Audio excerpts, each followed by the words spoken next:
in this podcast. Today, we have a very interesting topic about young entrepreneurs, and social networks have opened a door for young people, allowing the young to take advantage and promote their business and ideas. So, tonight, we have a young student and entrepreneur as a guest who will share us his experience about this modern and economic growth. Good evening, Andres. Good evening.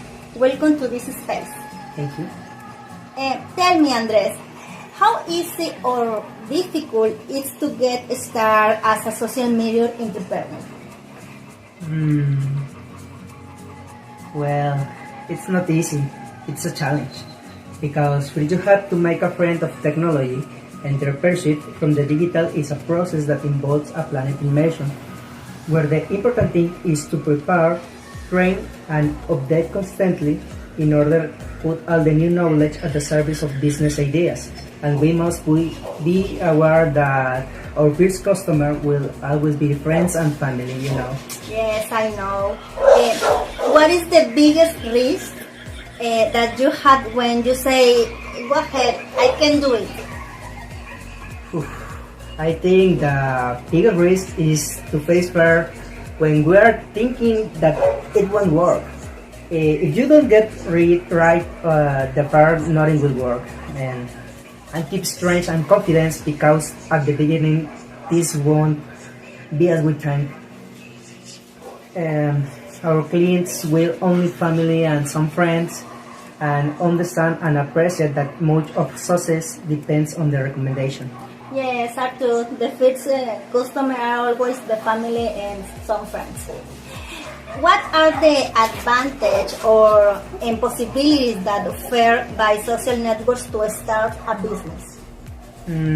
One of the most important advantages is that young people can start their own business before graduating. Also, with the different social networks, we can have a greater visibility and communication, since social networks allow us to make ourselves known to wider audience.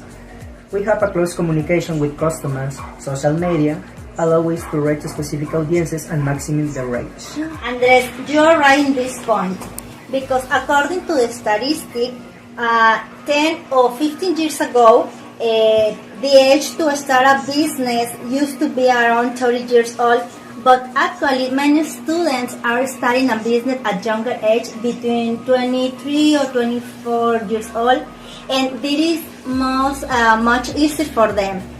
They are in front of the camera, very fresh, without stress. You were born with this ability. The technology is more easy for us because, in my case, at my age, it's more difficult to me taking in front on the camera, build a website, etc. Because I have to practice sometimes before to recording me or looking for a teenager that I have to looking for a teenager that help me. As entrepreneur in a social media, what do you need to know besides the technology, as you mentioned it earlier?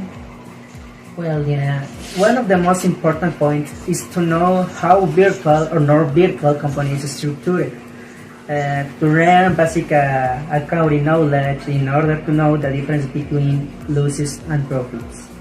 It is essential to know numbers or to help someone to give you guidance. A sense of organizational is essential.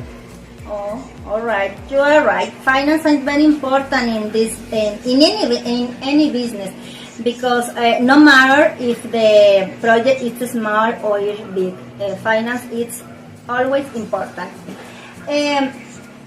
What are the tips that you will give someone who wants to start their own business on social media? Tips, okay? Tips or advice? Number one, evaluate the skills we have, our knowledge and the goals. 2. Think the business idea based on those knowledge skills. 3. Research the competition. 4. Make a brilliant business plan.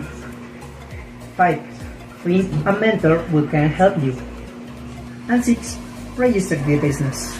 Great advice, Andres. The number 6 for me is very important in learning because it's important to have a legal business.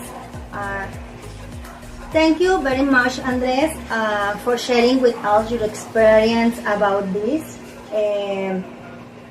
Before to finish this podcast, I want to share you the last statistic about the young entrepreneurs. Currently, 58% of Mexican university students prefer to develop their professional life with your own business, compared to the 23% who prefer to work for private companies. What do you do about it? How will it affect the private sector? If young graduates prefer to work their own business, do you think that companies will disappear in the future? You that our student has been talk about it. Thank you very much for listening to us. I want to say thank you our sponsor for this space, and see you in the next podcast with another interesting topic. Bye. Bye. Thank you. Thank you, Andres.